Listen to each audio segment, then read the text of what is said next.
Hey everybody, welcome back to another Diecast review. This is Martin Truex Jr.'s 2019 Sonoma Racewin Elite. Got a bunch of confetti on it.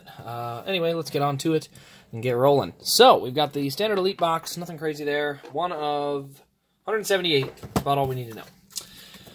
Let's get to the good stuff. Alright, so, if I can keep my hands on this and stop dropping it.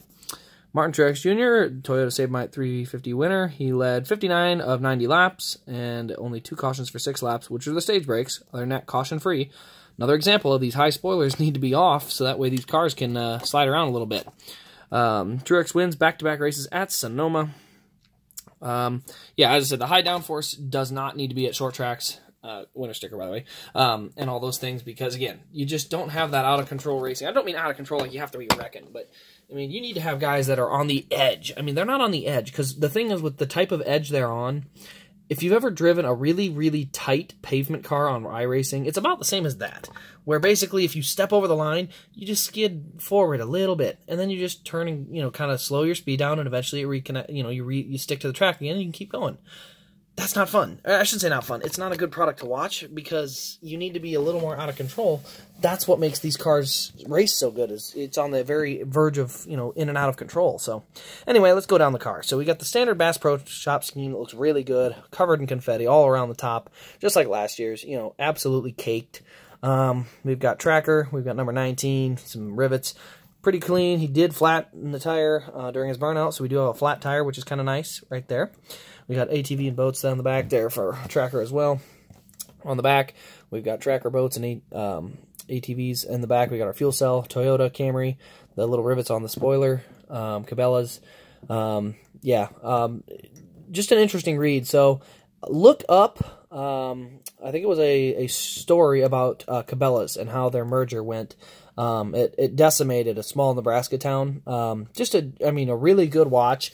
I think it was on, I want to say it's Tucker Carlson, so I know for some people that's right-wing, but what he brings up is not right-wing or left-wing, it's just flat-out facts about this poor town that basically was destroyed by what happened with Cabela's, because basically Cabela's merged and shut down all their headquarters, and they shipped all their jobs overseas, and basically now Cabela's hometown, quote-unquote, is now gone. So just look it up. It's a very interesting thing to see. You form your opinion from there, but I think it's an important thing to know when you look at these companies, and especially with Bass Pro and Cabela's being such an American, Midwest company kind of thing, and then you get to read about what happened to them, and it makes you hesitate a little bit. So again, not trying to get super political. I hate politics. I'd like to keep them out of here altogether, but I do think that's important to see that video or to know about what happened to Cabela's. I think is valuable information for the future for all of us.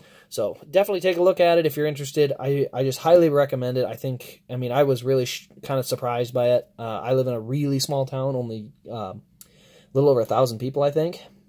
And there's one big employer, and they're a big corporate thing in America, and if they ever left, it would probably destroy the town because there's so many people employed by it, which is not a good thing, but, it's kind of how it is. So it hit a little close to home for me. So anyway, let's get off that crap. Let's get back to this. We got confetti all over the right side of this car. A little bit down on the skirt there.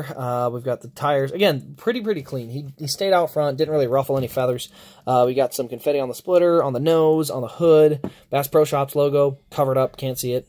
Monster Energy on the windshield, can't see it. 19 on the roof, can barely see it. Just caked in confetti, just like last year's. So we'll take a look under the hood here. I'll have to poke it. I don't like to use a fingernail if I don't have to or if I can help it.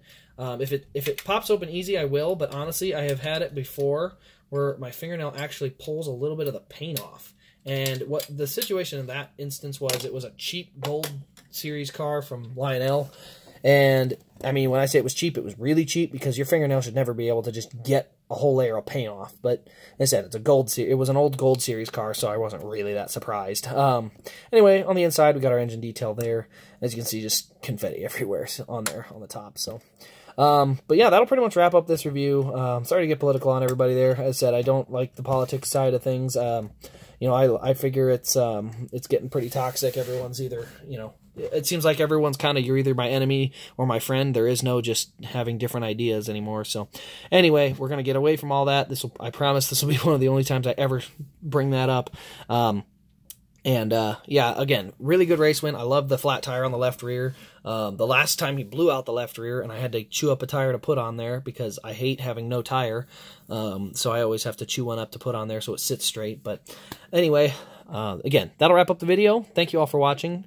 Let me know in the comments what your thoughts on this race win diecast are, and let me know your thoughts on the Cabela's thing too if you do happen to look that up. So thank you all for watching, and we'll see you in the next diecast review.